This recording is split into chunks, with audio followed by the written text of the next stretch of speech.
নমস্কার সকলকে। চলে এসেছি আরেকটি নতুন পর্ব নিয়ে। এবার যাচ্ছি নেতারহাট।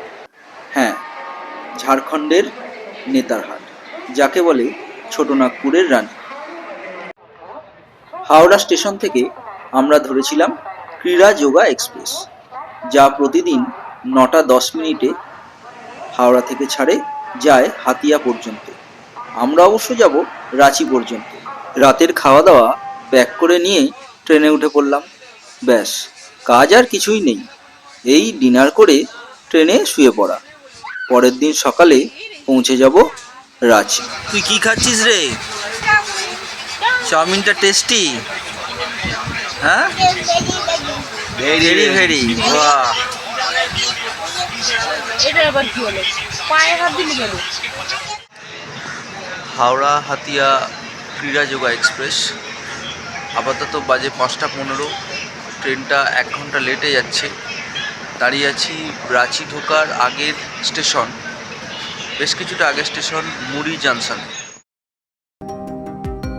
সকাল হতেই চারিদিকের দৃশ্যপট বদলে গেল। দেখে বুঝলাম ট্রেন আমাদের চলে এসেছে ভিন রাজ্যে। সকালবেলার এই পরিবেশটি বেশ সুন্দর। পরিষ্কার আকাশ, সবে সূর্য উঠছে, আর তার মধ্যে একটা ঠান্ডা আমেজ, বেশ ভালো লাগছে। যত দূরেই চোখ যাচ্ছে, দিগন্ত বিস্তৃত জঙ্গল আর পাহাড়। রাঁচি ঢোকার আগে প্রকৃতির ক্যানভাসে আঁকা এই সুন্দর ছবি বেশ উপভোগ্য। আমার কিন্তু বেশ ভালো লাগছে।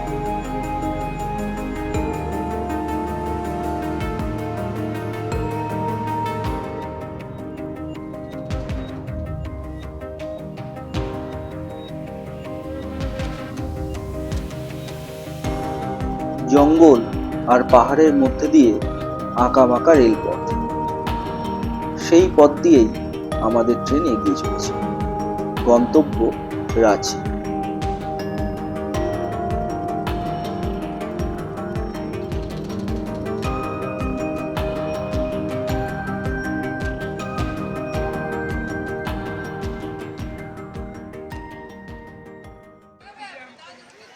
চলে এলাম রাঁচি স্টেশনে। তখন 7টা 8। আমাদের গাড়ি আগে থেকেই বুক করা ছিল। আবার লেগে যাবে। তোমরা সবাই কোথায় যাচ্ছ? হ্যালো, আমি সবাই যাচ্ছি হ্যাঁ? নেতারহাট। নেতারহাট। চলো।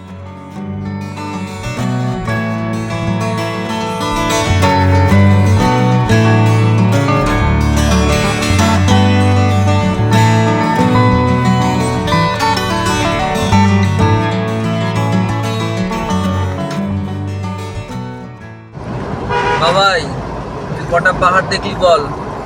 একটা, দুটো, তিনটে। 1 2 3টে। কতটা উঁচু ছিল পাহাড়গুলো? অনেক। তুই উঠতে পারবি? হ্যাঁ। ঠিক আছে, তাহলে দেখা যাক তুই কতটা পাহাড়ে উঠতে পারিস।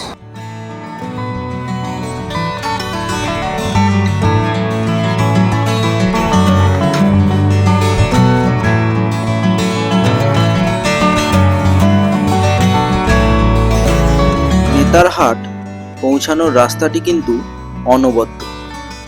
উপরে নীল আকাশ, মাঝে সবুজ জঙ্গল, আর নিচে ঝরা পাতার বাহার। এক কথায় যেদিকেই তাকাবেন সেদিকেই শুধু প্রকৃতির রঙের খেলা।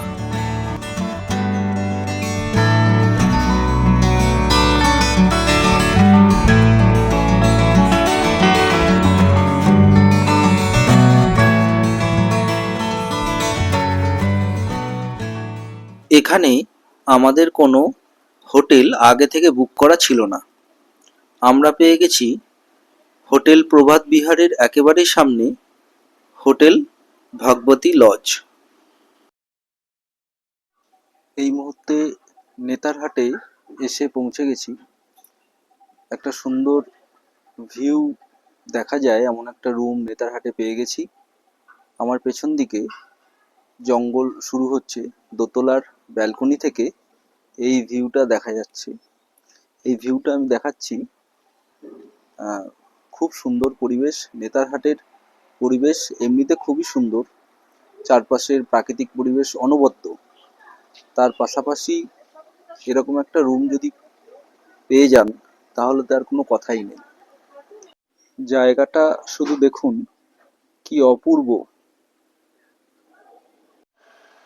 একটু অন্য দিকটা দেখাচ্ছি।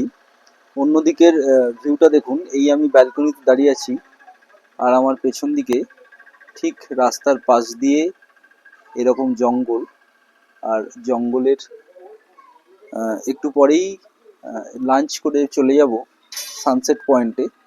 সেখানে গিয়ে আবার দেখাবো কি অপূর্ব সানসেট, সূর্যাস্তের অপূর্ব ছবি। আমরা এখন এই মুহূর্তে এসে গেছি সানসেট ভিউ পয়েন্টে নেতারহাটে। অপূর্ব সুন্দর একটা প্রাকৃতিক পরিবেশ, চোখে দেখে জাস্ট বিশ্বাস করা যাচ্ছে না এত সুন্দর একটা পরিবেশ হতে পারে।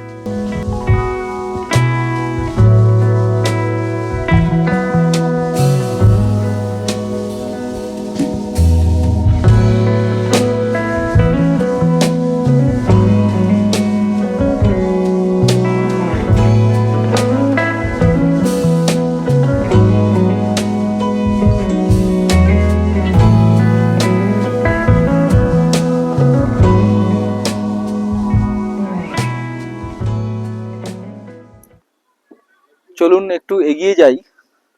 যেতে যেতে সানসেট পয়েন্টের সূর্যাস্ত আমরা দেখতে পাবো। এটা একটা দিগন্ত বিস্তৃত এলাকা, খুব সুন্দর লাগছে, চারপাশটা পাহাড় দিয়ে ঘেরা। একটু দেখাবো।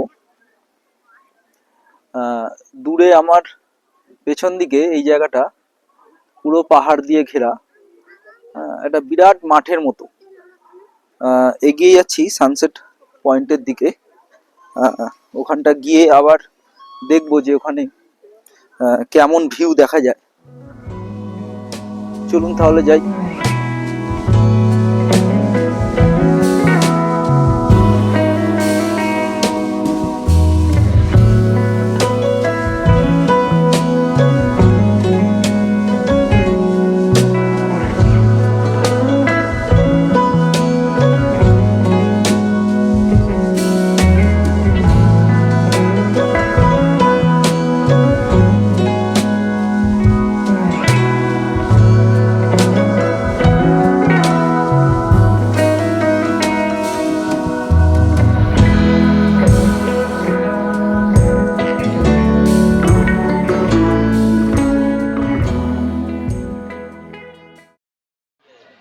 এবার একটু চা আর তেলে ভাজা খাওয়ার পর্ব। এখানে ঝুড়ি ঝুড়ি করে পেঁয়াজি ভাজা হয়েছে। নেতারহাট মূলত আদিবাসী এলাকা। আদিবাসীদের এই আতিথেয়তায় মন ভরে গেল। হাঁড়িতে সুন্দর করে চা ফুটছে।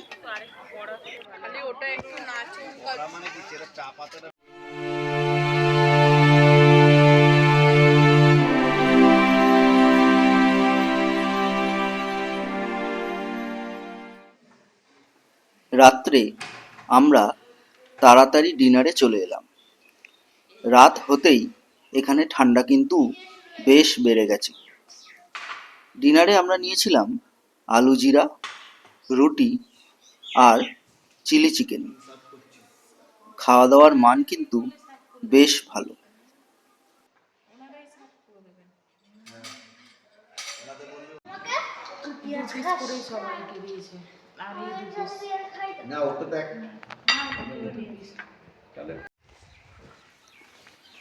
পরের দিন সকাল, তখনও সূর্যোদয় হয়নি। আমরা যেহেতু হোটেল প্রভাত বিহারের একেবারে সামনেই ছিলাম, তাই সূর্যোদয় দেখতে যাচ্ছি। গুগলে সূর্যোদয়ের সময় দেখে বেরিয়ে পড়লাম। একদম কাছে। আসলে হোটেল প্রভাত বিহার এটাই কিন্তু সানরাইজ পয়েন্ট। সবাই এখানেই সানরাইজ দেখতে আসে।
আপার ঘাগরি নেতারহাটে আসলে একটা ভিউ পয়েন্ট হচ্ছে আপার ঘাগরি। এই আপার ঘাগরিতে যাওয়ার যে রাস্তাটা, এই রাস্তাটা নির্ঝুম, কেউ নেই, একদম জঙ্গলের মধ্যে দিয়ে। ভিউটা শুধু একবার দেখুন, দুর্দান্ত ভিউ। এই জঙ্গলের মধ্যে দিয়ে হেঁটে হেঁটে আপার ঘাগরিতে যেতে হবে। আমি যেখানে দাঁড়িয়ে আছি এখানে জলের আওয়াজ শোনা যাচ্ছে, দূরে একটা ঝর্ণা আছে, জলের আওয়াজ শোনা যাচ্ছে। আমাদের গাড়ি কিছুটা আগে ওপরে এসে নামিয়ে দিয়েছে আমাদের। এই জায়গাটা দিয়ে হেঁটে হেঁটে আমরা এখন যাচ্ছি। একদম শালের জঙ্গলে ভরা একটা জায়গা, খুব সুন্দর হাঁটা পথ, জঙ্গলের আলো ছায়ায় মনোমুগ্ধকর একটা পরিবেশের মধ্যে দিয়ে। আর সবথেকে বড় কথা হচ্ছে আকাশটা পুরো নীল, ওয়েদারটা এত সঙ্গ দিচ্ছে, আকাশটা নীল, খুব সুন্দর লাগছে। এখানে একটা অদ্ভুত জিনিস বিক্রি হচ্ছে, একটা বাচ্চা ছেলে সেই জিনিসটা বিক্রি করছে, এটাকে হচ্ছে পাইন ফল। দেখি এটা দে একবার, এটা একবার দে। এই ফলটা অদ্ভুত একটা শেপের, এটাকে ঘরে সাজানোর জন্য ব্যবহার করা যেতে পারে। দাম বেশি নয়, একদম নেতারহাটে আসলে এই জিনিসটা আপনারা দেখতে পাবেন। পাইন ফল বলে এটাকে।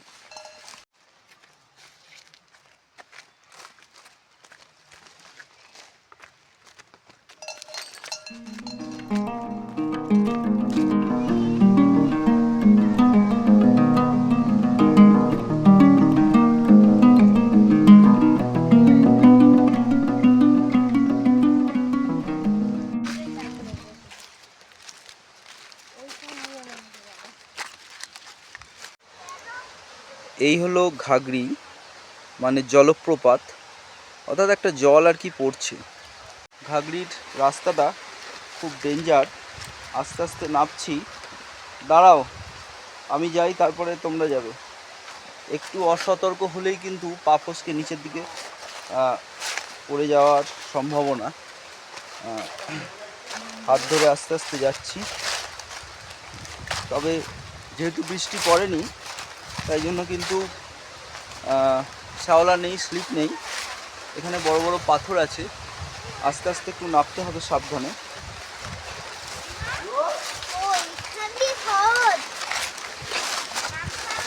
হ্যাঁ নামছি।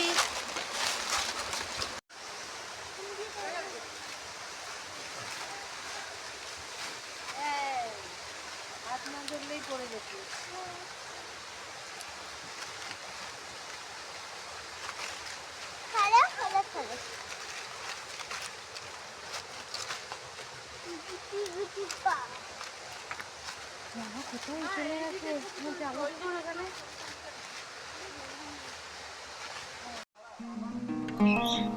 জঙ্গল, ঝর্ণা, পাহাড়, এর যে কি সৌন্দর্য হতে পারে তা বোধহয় এখানে না আসলে বুঝতে পারতাম না।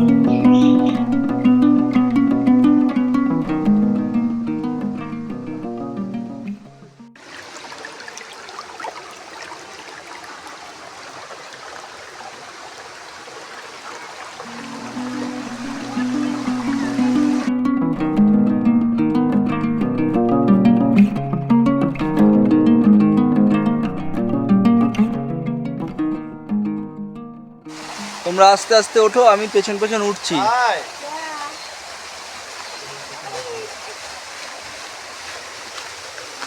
আপার ঘাগরি থেকে এবার আমরা উপরে উঠে যাচ্ছি।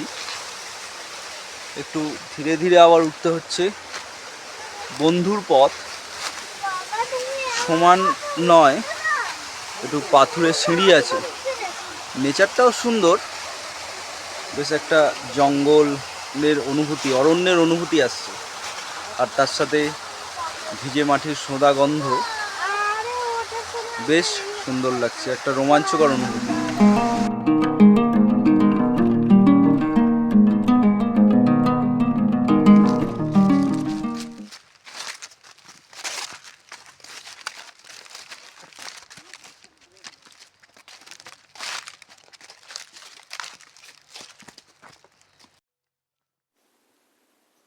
এবার আপার ঘাগরি থেকে যাচ্ছি ন্যাশপাতি বাগানের উদ্দেশ্যে। নেতারহাটে ন্যাশপাতির বেশ ভালো চাষ হয়। যেখানে আপার ঘাগরির স্পট, ঠিক তার পাশেই বড় একটি ন্যাশপাতি বাগান রয়েছে। চলুন দেখি কেমন ন্যাশপাতি দেখা যায়। আগেই বলেছি, নেতারহাট কিন্তু মূলত আদিবাসী এলাকা। একটি আদিবাসী শিশু খেলতে খেলতে আমার দিকে এগিয়ে এলো। আমি ভিডিও করছি দেখে ছুটে বাড়ির ভেতর ঢুকে গেল। বেশ ভালো লাগলো এই মুহূর্তটা। এবার ন্যাশপাতি বাগানের কাছে চলে এসেছি। আমার পেছন দিকের যে অংশটা দেখা যাচ্ছে, এটি একটি ন্যাশপাতি বাগান। অজস্র গাছ রয়েছে। তবে আমাদের ভাগ্যে কিন্তু খুব বড় বড় ন্যাশপাতি দেখা মেলেনি। কারণ যে সময় আমরা এসেছি, মার্চ মাস, এই সময় কিন্তু খুব বড় ন্যাশপাতি পাওয়া যায় না। ছোট ছোট আকারের ন্যাশপাতি রয়েছে চারিদিকে। ঝর্ণা কেমন লাগলো তোর? ভালো। আর কি দেখলি ঝর্ণা ছাড়া? ধন্যবাদ দেওয়া হচ্ছে। ন্যাশপাতি গাছ। নাশপাতি গাছ। ন্যাশপাতি দেখতে পেলি? হ্যাঁ, কেমন ন্যাশপাতি গুলো? ছোট ছোট হয়ে আছে, তাই তো? ছোট ছোট। আমি দেখতে একটা বাঘও এসেছিল। দেখতে পাইনি। তুই দেখতে পাসনি? না। আচ্ছা, তুই তো ছুটে ছুটে বেড়াচ্ছিলিস, দেখতে পাবি কি করে? আর একটু ভালো করে এদিক ওদিক তাকিয়ে দেখতে হয়। আর ঝর্ণার যে জায়গাটা কেমন? খুব ভালো। খুব ভালো। ভালো লেগেছে? হ্যাঁ, আবার আসবি নাকি এখানে? হ্যাঁ আবার আসবো। ও, অক্টোবরে। অক্টোবরে? আচ্ছা ঠিক আছে, আসিস আবার।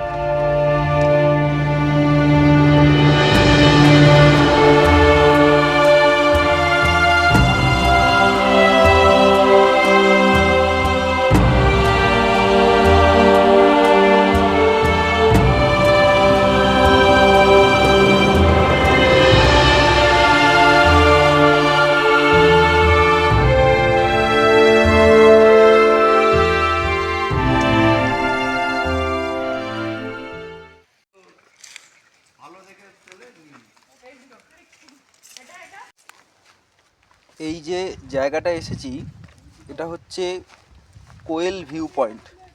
নেতারহাটের একটা অন্যতম স্থান কোয়েল ভিউ পয়েন্ট। জায়গাটা পুরো পাইনের জঙ্গল। এত সারি সারি লম্বা লম্বা পাইন গাছ, দুর্দান্ত লাগছে। এই জায়গাটা দিয়ে হেঁটে যেতে আমি একটু দেখাচ্ছি। পেছনে ব্যাকগ্রাউন্ডে দেখতে পাচ্ছেন কত পাইন গাছের সারি। আর সব থেকে বড় কথা হচ্ছে, জায়গাটায় কেউ নেই একদম, মানে আমি একাই বলা যায়। আর আমরা যারা ঘুরতে এসেছি, দুটো ফ্যামিলি, তারাই। আমার ছেলে কোথায় ছুটতে ছুটতে চলে গেছে, এত বড় একটা জায়গা পেয়ে ওর যে কি আনন্দ হয়েছে, দারুণ লাগছে।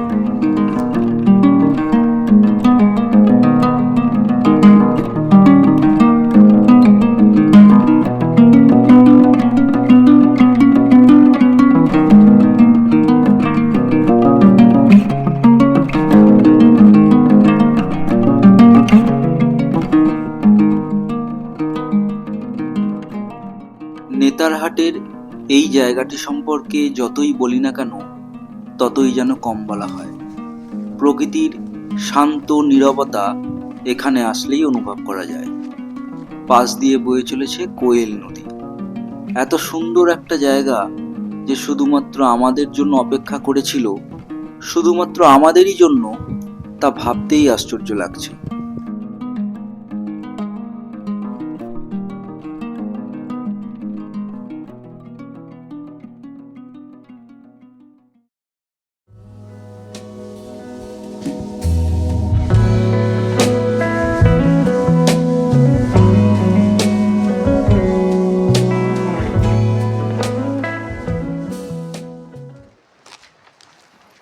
এবার নেতারহাটের আরও একটি আকর্ষণীয় জায়গা, নাম লোধ ফলস।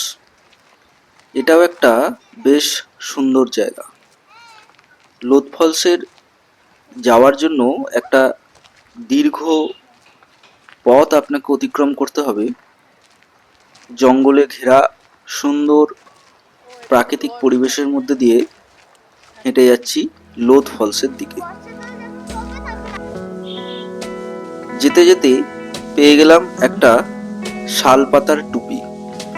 এখানকার লোকেরা, মূলত আদিবাসী লোকেরা, এই টুপি ব্যবহার করে থাকে। আমি পেয়ে গেলাম এই টুপি, আর রোদ থেকে বাঁচতে টুপিটা মাথায় পরে নিলাম। এটা লোধ ফলসের গেট। গেটে ঢোকার জন্য আপনাকে একটা এন্ট্রি ফি দিতে হবে, খুব সামান্যই 10 টাকা। ধাপে ধাপে ছোট ছোট সিঁড়ি বেয়ে উপরের দিকে উঠে যেতে হবে। পথটি খুবই সুন্দর, প্রাকৃতিক পরিবেশের মধ্যে দিয়ে যেতে হবে হেঁটে।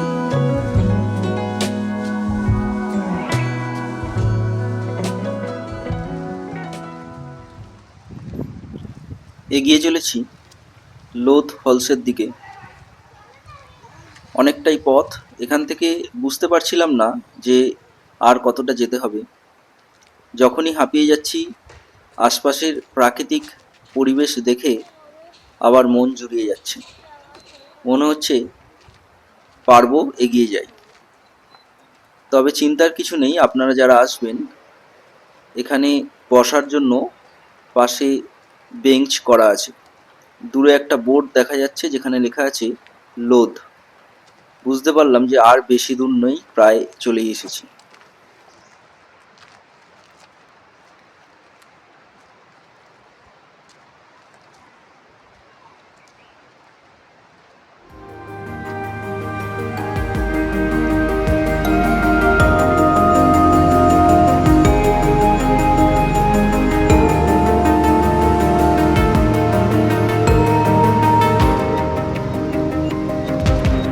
চলে এলাম লোধ ফলসের কাছে। এক কথায় অনবদ্য, অপূর্ব প্রাকৃতিক পরিবেশ। যারা নেতারহাট আসছেন বা আসবেন, তারা এই পয়েন্টটা যেন কখনোই মিস করবেন না, এটা আমি বলতে চাই। এখানকার অপূর্ব প্রাকৃতিক পরিবেশ আপনাকে মুগ্ধ করবেই করবে।